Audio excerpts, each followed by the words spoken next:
Hello friends, इस video में मैं अपराजिता प्लांट की कुछ जानकारी आपके साथ शेयर करने वाली हूँ। दोस्तों, इसे अपराजिता, शंखपुष्पी, विष्णुकांता या बटरफ्लाई पी भी कहा जाता है। ये एक वाइन टाइप प्लांट होता है और ये बढ़ते बढ़ते झाड़ीनुमा सी आकृति ले लेता है, इसलिए इसे सपोर्ट दिया जाता है पॉट में भी और ग्राउंड में भी।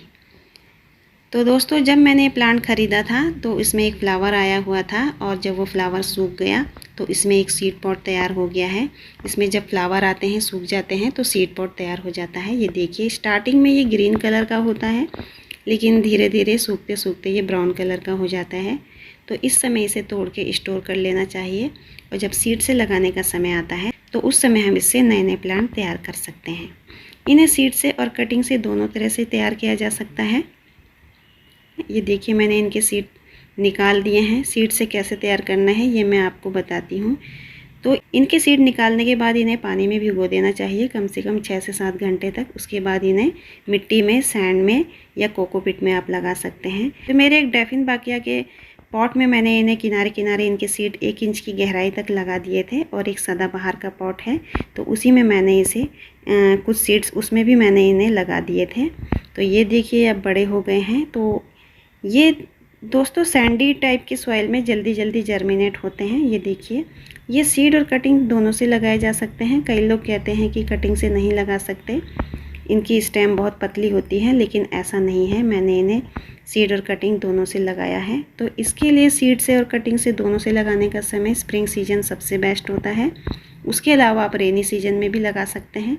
मैंने भी इन्हें जुलाई लास्ट में सीड से और कटिंग से दोनों से लगाया, दोनों से तैयार किया है। ये देखिए, ये रेनी सीजन में मैंने लगा दिए थे और ये बहुत जल्दी सीड से दोस्तों ये बहुत जल्दी जर्मिनेट होते हैं और कटिंग से थोड़ा समय लेते हैं और कटिंग से थोड़ा समय लगता है, लेकिन ये दोनों तरह से ग्रो किए जा सकते हैं। ये देखिए, ये सीड से तैयार किए हुए प्लांट हैं और ये मेरा कटिंग से तैयार किया हुआ प्लांट है। ये देखिए कितनी अच्छी इसमें रूट्स आई हैं, कितनी इसमें नई नई लीव्स भी आई हैं। ये देखिए, इसकी स्टेम मोटी है।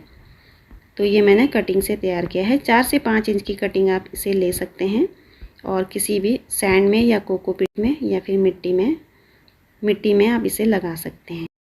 इसके लिए सॉइल मिक्सचर में मैंने 40% गार्डन सॉइल ली है, 30% मैंने सैंड लिया है, 20% कंपोस्ट और 10% मैंने कोकोपीट लिया है।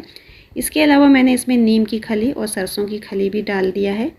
तो नीम की खली दोस्तों कीटों से इनकी जड़ों को सुरक्षा प्रदान करती है और धीरे धीरे ये पोषक तत्वों को रिलीज़ करती है मिट्टी में, जिससे प्लांट की अच्छी ग्रोथ होती है। तो मेरे यहाँ की मिट्टी चिकनी है, इस वजह से मैंने सैंड की मात्रा ज़्यादा ली थी। आपके पास जैसी मिट्टी हो उसी तरह से आप सॉइल मीडिया तैयार कर सकते हैं। इस फूल की आकृति गाय के कान के जैसी दिखने के कारण इसे गौकर्णी भी कहा जाता है और ये 2 रंगों में आते हैं, नीले और सफ़ेद। तो मेरे पास ये नीले रंग में है और ये डबल पेटल में भी आते हैं, लेकिन मेरे पास ये सिंगल पेटल में है। इस प्लांट को महीने में 1 बार कंपोस्ट ज़रूर दे देना चाहिए। 1 मुट्ठी इसमें खाद ज़रूर डालनी चाहिए। अगर आप केमिकल खाद देना चाहते हैं तो इसमें डीएपी के दाने, जितने इंच का आपके पास पॉट है उतने दाने इसकी मिट्टी में किनारे किनारे दबा दें और तुरंत पानी डाल दें। और इसकी मिट्टी पानी देने के लिए इस प्लांट की ऊपरी मिट्टी जब सूख जाए तभी इसमें पानी देना चाहिए और इसको सनलाइट कम से कम 4 से 5 घंटे की सनलाइट इसके लिए काफ़ी होती है और बहुत ज़्यादा तेज़ गर्मी के समय में इसके रेगुलर पानी देना चाहिए और तेज़ धूप से इसे बचाना चाहिए, थोड़ा शेडी एरिया में रख देना चाहिए। विंटर के समय में भी इसे पाले से बचाने के लिए साइड में रख देना चाहिए, वरना इनकी लीव्स ख़राब होने लगती हैं।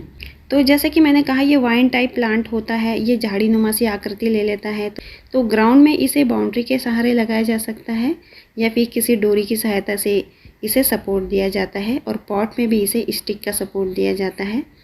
और क्योंकि ये नीचे झुक जाता है, इसे अगर सपोर्ट ना दिया जाए, और इसे कोई भी आप शेप दे सकते हैं।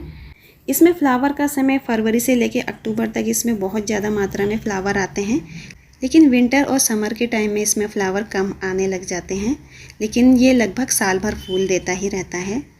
इस प्लांट के ऊपरी सिरों को ट्रिम करते रहना चाहिए, जिससे नई नई ब्रांचेस आती रहेंगी और ये ज़्यादा घना होता रहेगा और ज़्यादा से ज़्यादा इसमें स्टेम्स के साथ साथ फ्लावर हमें मिल पाएंगे। इसका पूजा पाठ में भी बहुत ज़्यादा महत्व है। इसे घर पर अगर हम रखते हैं तो घर में ये बरकत लाने वाला और वास्तु दोष को दूर करने वाला होता है और घर में सुख शांति लाने वाला माना जाता है। कहा जाता है कि इसकी जड़ को अगर हम धन संचित करने की जगह पे रख दें तो वहाँ लक्ष्मी का वास होता है। और अपराजिता के फूल तो विष्णु भगवान को भी बहुत प्रिय होते हैं, इस वजह से इसे विष्णुकांता भी कहा जाता है। और शंकर भगवान को भी प्रिय होने के कारण इसे शिवलिंग पर चढ़ाया जाता है मनोकामना पूर्ति के लिए। और माँ काली की पूजा और दुर्गा की पूजा में भी इसके पुष्पों को अर्पित किया जाता है। और ये शनि दोष निवारक भी माना गया है, भगवान शनि को भी ये पुष्प चढ़ाया जाता है। तो दोस्तों धार्मिक दृष्टि से भी इसे बहुत शुभ माना जाता है, इसे घर पे रखना भी शुभ माना जाता है। अगर आप घर पे इसे लाते हैं तो कहते हैं कि धन की वर्षा होती है। और इसके साथ साथ इससे कई तरह के रोगों के उपचार में यूज़ किया जाता है। इसके जड़, तना, फूल, पत्ती, बीज सभी जो है मेडिसिन के तौर पे यूज़ किए जाते हैं। और इसे बुद्धि बढ़ाने वाला भी माना जाता है, वात पित्त कफ को दूर करने वाला, और छोटी बड़ी कई तरह की बीमारियों में इससे उपचार किया जाता है। तो ये दोनों ही तरह के फूल जो है नीले और सफ़ेद रंग के, इन दोनों में समान गुण पाए जाते हैं। गंभीर से गंभीर रोगों की बीमारियों में विजय प्राप्त करने के कारण ही इसे अपराजिता नाम दिया गया है।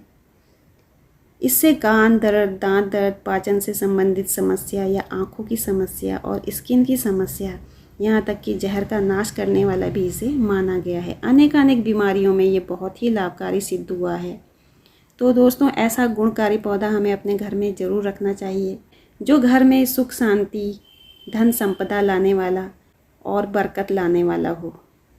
दोस्तों आपने देखा कि मैंने ये एक प्लांट ख़रीदा और उससे सीड तैयार हुआ, और उससे मैंने कितने प्लांट तैयार कर दिए हैं, और कटिंग से भी मैंने तैयार किया है इस प्लांट को। अगर आपको मेरी वीडियो पसंद आई तो मेरे चैनल को सब्सक्राइब कीजिए। Thank you.